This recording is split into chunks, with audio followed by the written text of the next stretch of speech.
How to set the side button, double press to open up your favorite app on the Samsung Galaxy S25, S25 Plus, or the S25 Ultra.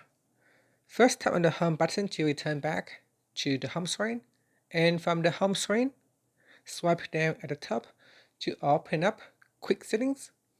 In here, tap on the settings icon.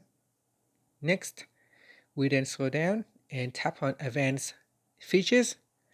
Now in here, go down and then tap on Side button.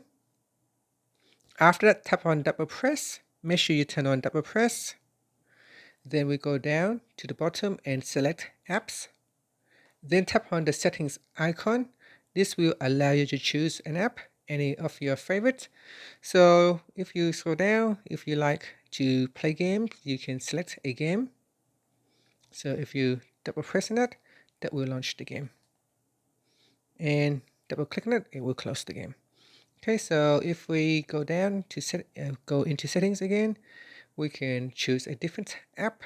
So let's say Lens. So we can tap on that.